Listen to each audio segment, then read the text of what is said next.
ત્યારે શું થાય છે? તો ધાતુ તરીકે આપણે કઈ કઈ વસ્તુ લીધેલી છે? એલ્યુમિનિયમ, કોપર, લોખંડ, લેડ, મેગ્નેશિયમ, ઝિંક અને સોડિયમ. તો આપણને ખબર છે કે મેગ્નેશિયમ ધાતુની પ્રવૃત્તિ આપણે પ્રકરણ 1 માં પણ જોઈ હતી કે મેગ્નેશિયમ ધાતુ છે એ હવામાં આસાનીથી સળગે છે. હવે ધાતુઓ જ્યારે હવામાં સળગે છે ત્યારે એની જ્યોતનો કલર કેવો હોય છે? તો કે સોડિયમ છે એ પીળી જ્યોતથી સળગે છે, મેગ્નેશિયમ આપણે આગળ પ્રવૃત્તિ જોઈ હતી કે મેગ્નેશિયમ છે એ સફેદ જ્યોતથી સળગે છે, કોપર છે એ લીલા સ્પટની વાદળી જ્યોતથી સળગે છે અને એલ્યુમિનિયમ પણ સફેદ જ્યોતથી સળગે છે. સળગ્યા પછી ધાતુની સપાટી હંમેશા ચળકતી સફેદ સપાટી જોવા મળે છે. કઈ કઈ ધાતુઓ એવી છે કે જે પાણીમાં અદ્રાવ્ય છે? તો કે કોપર, ફેરસ એટલે લોખંડ, ઝિંક, એલ્યુમિનિયમની ઓક્સિજન સાથે પ્રક્રિયા થાય ત્યારે નિપજ છે એ પાણીમાં અદ્રાવ્ય હોય છે. ત્યાર પછી છે કે ધાતુની સળગવાનો પ્રતિક્રિયાત્મકતાનો ઉતરતો ક્રમ કઈ રીતના છે? તો કે સોડિયમ છે પ્રતિક્રિયાત્મક એટલે શું? તો કે ઓક્સિજન સાથે પ્રક્રિયાથી સરળતાથી સળગી જાય એને પ્રતિક્રિયાત્મકનો ક્રમ કહેવામાં આવે છે. પ્રતિક્રિયાત્મક એટલે કે પ્રતિક્રિયા ઝડપથી આપે. તો સૌથી વધારે ઓક્સિજન સાથેની પ્રતિક્રિયા કોની હોય છે? સોડિયમની. ત્યાર પછી મેગ્નેશિયમની એનાથી ઓછી, એલ્યુમિનિયમ, ઝિંક, ફેરસ, લેડ એટલે કે સીસુ અને કોપર છે એને સળગતા સૌથી વધારે વાર લાગે છે કારણ કે ઓક્સિજન સાથેની પ્રતિક્રિયા કોપરની સૌથી ઓછી હોય છે. એવી બે ધાતુઓ છે સોડિયમ અને મેગ્નેશિયમની નિપજ એવી છે કે જે પાણીની અંદર દ્રાવ્ય હોય છે. પછીનો ટોપિક છે કે ઉભયગુણી ઓક્સાઇડ એટલે શું? ઉભયગુણી ઓક્સાઇડના ઉદાહરણ લખો. આ પ્રશ્ન અગત્યનો છે, વારંવાર પૂછાય છે કે ઉભયગુણી ઓક્સાઇડ એટલે શું અને તેના ઉદાહરણ લખો. તો ધાતુના ઓક્સાઇડ કે જે એસિડ અને બેઝ સાથે પ્રક્રિયા કરી ક્ષાર અને પાણી ઉત્પન્ન કરે તેવા ઓક્સાઇડને ઉભયગુણી ઓક્સાઇડ કહેવામાં આવે છે. આનું ઉદાહરણ પૂછાય તો એક ઉદાહરણ એસિડનું અને એક ઉદાહરણ બેઝનું લેવાનું રહેશે. તો પહેલા એસિડનું ઉદાહરણ લઈએ. Al2O3 એટલે એલ્યુમિનિયમ ઓક્સાઇડ પ્લસ 6HCl એટલે હાઇડ્રોક્લોરિક એસિડ. તો નિપજમાં મળે છે 2AlCl3 એલ્યુમિનિયમ ક્લોરાઇડ વત્તા 3H2O. તો નિપજમાં તમે જોશો તો એલ્યુમિનિયમ ક્લોરાઇડ છે એ એક પ્રકારનો ક્ષાર છે અને સાથે સાથે પાણી છે એ છૂટું પડે છે. ત્યાર પછી છે એલ્યુમિનિયમ ઓક્સાઇડની સોડિયમ હાઇડ્રોક્સાઇડ કે જે એક પ્રકારનો બેઝ છે. તો નિપજમાં મળે છે સોડિયમ એલ્યુમિનેટ NaLO2 પાણી H2O. તો એસિડની ધાતુ ઓક્સાઇડની એસિડ સાથે પ્રક્રિયા થાય તો પણ નિપજમાં ક્ષાર અને પાણી મળે છે અને ધાતુ ઓક્સાઇડની બેઝ સાથે પ્રક્રિયા થાય તો પણ ક્ષાર અને પાણી જોવા મળે છે. આ પ્રક્રિયાને ઉભયગુણી ઓક્સાઇડ કહેવામાં આવે છે. મોટા ભાગના ઓક્સાઇડ છે એ પાણીમાં કેવા હોય છે? અદ્રાવ્ય હોય છે. ચાલો વિદ્યાર્થી મિત્રો, આપણે આગળ ઉભયગુણી ઓક્સાઇડ જોયું અને એમાં જોયું કે ધાતુના ઓક્સાઇડ છે, મોટા ભાગના ધાતુના ઓક્સાઇડ પાણીમાં અદ્રાવ્ય હોય છે. પરંતુ એવી બે ધાતુઓ છે સોડિયમ અને પોટેશિયમ કે જેના ઓક્સાઇડ પાણીની અંદર દ્રાવ્ય હોય છે. તો ચાલો આપણે જોઈએ કે કઈ ધાતુના ઓક્સાઇડ પાણીમાં દ્રાવ્ય થઈ અને આલ્કલી એટલે કે બેઝ બનાવે છે અને સાથે સમતોલિત સમીકરણો પણ લખો. તો સોડિયમ અને પોટેશિયમ ધાતુના ઓક્સાઇડ પાણીમાં દ્રાવ્ય થઈ આલ્કલી એટલે કે બેઝ બનાવે છે. તેના ઉદાહરણ જોઈએ કે સોડિયમ ઓક્સાઇડ Na2O H2O એટલે કે પાણી અને એમાંથી બને છે સોડિયમ હાઇડ્રોક્સાઇડ કે જે એક પ્રકારનો બેઝ છે. ત્યાર પછી છે પોટેશિયમ ઓક્સાઇડ પાણી એમાંથી બને છે બેઝ પોટેશિયમ હાઇડ્રોક્સાઇડ. એક્વા રિજિયા શું છે એ આપણે આગળ જોયું કે પાણીમાં બનેલું દ્રાવણ હોય એને એક્વા રિજિયા કહેવામાં આવે છે. ત્યાર પછીનો પ્રશ્ન છે કે potassium, sodium, magnesium, aluminium, zinc, સીસુ, લોખંડ, કોપર, ચાંદી અને સોનું ધાતુની ઓક્સિજન સાથેની પ્રક્રિયાથી શું થાય છે? તો આ દરેક ધાતુ આપી છે એની ઓક્સિજન સાથે પ્રતિક્રિયા કરવાની ક્ષમતા છે એ જુદી જુદી હોય છે. માટે દરેક વસ્તુમાં ઓક્સિડેશન છે એ જુદા જુદા પ્રકારે જોવા મળશે. તો સૌથી પહેલા જોઈએ કે પોટેશિયમ અને સોડિયમ ધાતુઓ ખૂબ જ સક્રિય ધાતુ છે, માટે તેને હવામાં ખુલ્લી રાખવામાં આવે તો તે ઝડપથી ઓક્સિજન સાથે પ્રક્રિયા કરી અને ઝડપથી સળગી ઉઠે છે. માટે તેને સોડિયમ અને પોટેશિયમને હવામાં રાખવામાં આવતી નથી, માટે તેને કેરોસીનમાં રાખવામાં આવે છે. આમાંથી પ્રશ્ન પૂછાઈ શકે કે શા માટે સોડિયમ અને પોટેશિયમને હવામાં ખુલ્લી રાખવામાં આવતી નથી? તો કારણ કે આ બંને ધાતુઓ ઓક્સિજન સાથે ખૂબ જ ઝડપથી પ્રક્રિયા કરે છે. જો તેને હવામાં ખુલ્લી રાખવામાં આવે તો તે ઝડપથી સળગી ઉઠે છે, માટે તેને કેરોસીનમાં રાખવામાં આવે છે. ત્યાર પછી જોઈએ કે મેગ્નેશિયમ, એલ્યુમિનિયમ, ઝિંક, સીસુ જેવી ધાતુઓ સામાન્ય તાપમાને ઓક્સિજન સાથે પ્રક્રિયા કરી અને ઓક્સાઇડનું પડ બનાવે છે.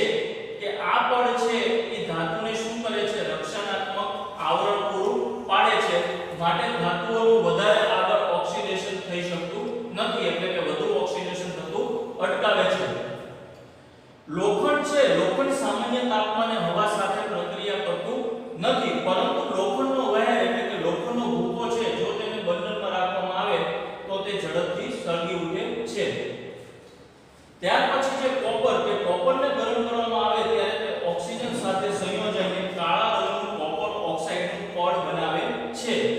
જ્યારે ચાંદી અને સોનું ઊંચા તાપમાને પણ ઓક્સિજન સાથે પ્રક્રિયા કરતું નથી.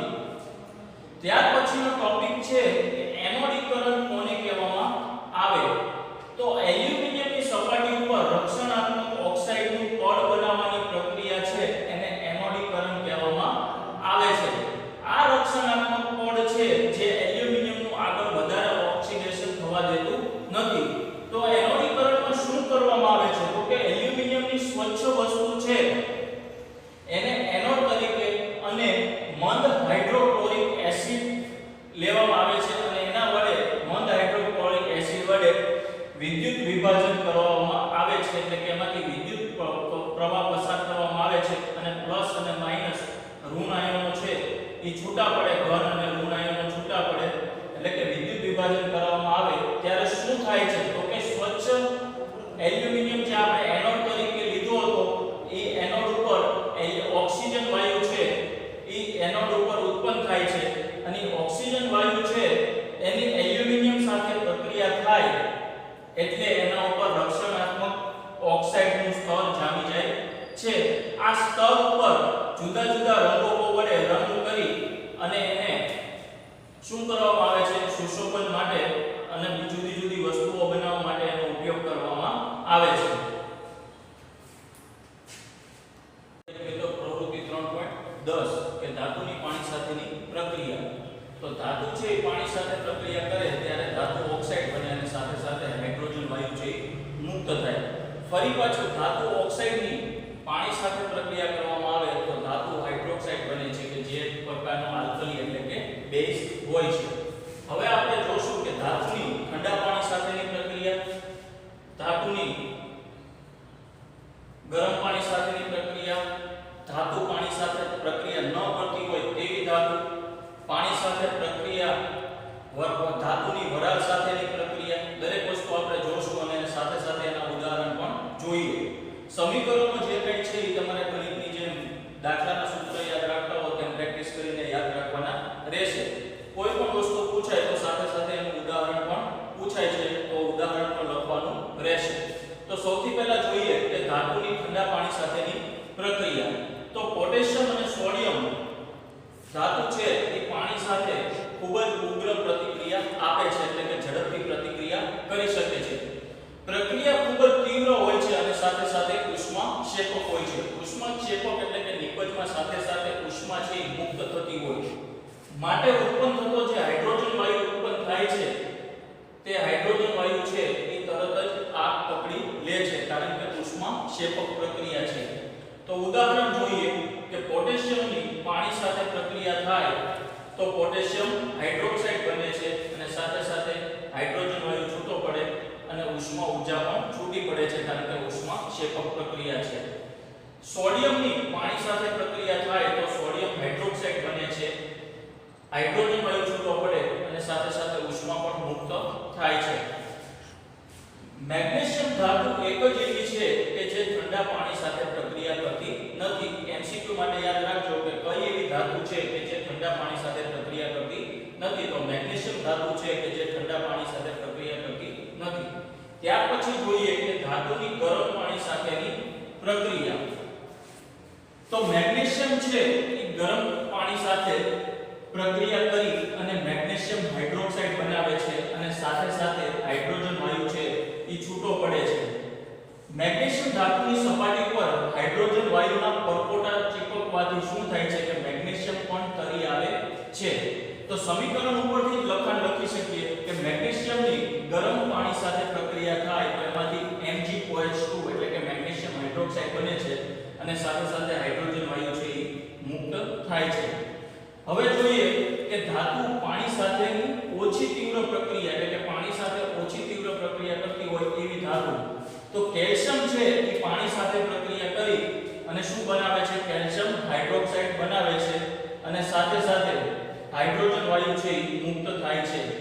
આ પ્રક્રિયામાં જે ઉષ્મા મુક્ત થાય છે એ ઉષ્મા છે એનું પ્રમાણ છે એ ખૂબ જ ઓછું હોય છે એટલે હાઇડ્રોજન વાયુ છે એને આગ પકડવા માટે પૂરતી ઉષ્મા હોતી નથી. પછી જોઈએ કે પાણી સાથે પ્રક્રિયા ન કરતી હોય તેવી કઈ કઈ ધાતુઓ છે? તો કે એલ્યુમિનિયમ, Fe એટલે ફેરસ, ઝિંક, Pb એટલે લેડ, સીસુ, કોપર, સિલ્વર અને સોનું આ ધાતુઓ એવી છે કે જે પાણી સાથે પ્રક્રિયા કરતી નથી. હવે જોઈએ કે ધાતુની વરાળ સાથેની પ્રક્રિયા. તો એલ્યુમિનિયમ, ફેરસ, ઝિંક જેવી ધાતુ વરાળ સાથે પ્રક્રિયા કરી ધાતુના ઓક્સાઇડ બનાવે છે અને સાથે સાથે હાઇડ્રોજન વાયુ મુક્ત કરે છે. તો એલ્યુમિનિયમની પાણી સાથે પ્રક્રિયા થાય તો Al2O3 ધાતુ ઓક્સાઇડ એટલે એલ્યુમિનિયમ ઓક્સાઇડ અને સાથે સાથે હાઇડ્રોજન વાયુ છે એ મુક્ત થાય છે. ફેરસની પાણી સાથે પ્રક્રિયા થાય તો ફેરસ ઓક્સાઇડ બને અને સાથે સાથે હાઇડ્રોજન વાયુ મુક્ત થાય છે. આગળ અહીંયા H2O માં ગેસ શું કામ લખેલું છે? તો કે વરાળ સાથેની પ્રક્રિયા છે એટલે H2O લિક્વિડ સ્વરૂપે નહીં પરંતુ ગેસ સ્વરૂપે જોવા મળે છે. પ્રવૃત્તિ 3.11 ધાતુની એસિડ સાથેની પ્રક્રિયા. તો ધાતુની મંદ એસિડ સાથે પ્રક્રિયા થાય ત્યારે નિપજમાં ક્ષાર અને હાઇડ્રોજન વાયુ મળે છે. હવે એના ઉદાહરણ જોઈએ કે મેગ્નેશિયમ, એલ્યુમિનિયમ, ઝિંક અને ફેરસની મંદ H2SO4 એટલે કે મંદ સલ્ફ્યુરિક એસિડ સાથેની પ્રક્રિયા થાય તો નિપજમાં શું મળે આપણને? ક્ષાર અને હાઇડ્રોજન વાયુ. તો જોઈએ કે મેગ્નેશિયમની સલ્ફ્યુરિક એસિડ સાથે પ્રક્રિયા થાય ત્યારે MgSO4 મેગ્નેશિયમ સલ્ફેટ કે જે એક પ્રકારનો ક્ષાર છે અને સાથે સાથે હાઇડ્રોજન વાયુ છૂટો પડે છે.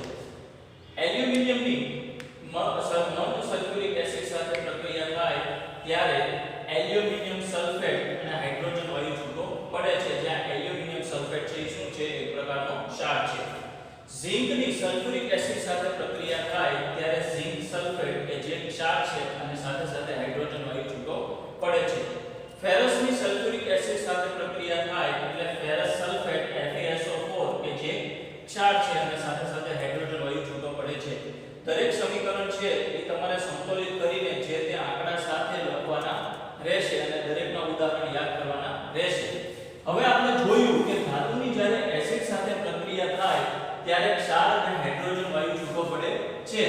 પરંતુ ધાતુ છે એની જ્યારે નાઇટ્રિક એસિડ સાથે પ્રક્રિયા થાય ત્યારે હાઇડ્રોજન વાયુ ઉત્પન્ન થતો નથી. શું કામ? તો કે HNO3 એટલે કે નાઇટ્રિક એસિડ છે એ શું છે? એક પ્રકારનો ઓક્સિડેશન કરતા છે. ઓક્સિડેશન કરતા એટલે શું? કે જે ઓક્સિજન સાથે સરળતાથી જોડાઈ જાય છે અને ઓક્સિજન સ્વીકારે છે.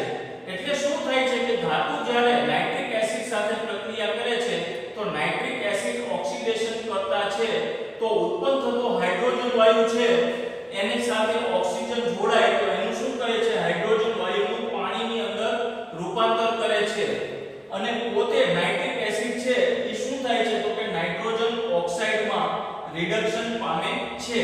એટલે ધાતુની જ્યારે નાઇટ્રિક એસિડ સાથે પ્રક્રિયા થાય ત્યારે હાઇડ્રોજન વાયુ ઉત્પન્ન થતો નથી. સમજાવો એવો પ્રશ્ન પૂછાય તો તમારે આના વિશે લખવાનું રહેશે કે નાઇટ્રિક એસિડ પોતે ઓક્સિડેશન કરતા છે એટલે જે નિપજમાં હાઇડ્રોજન વાયુ ઉત્પન્ન થાય તેનું પાણીમાં રૂપાંતર કરે છે કારણ કે હાઇડ્રોજન વાયુ છે એ ઓક્સિજન સ્વીકારશે અને પોતે જે નાઇટ્રિક એસિડ છે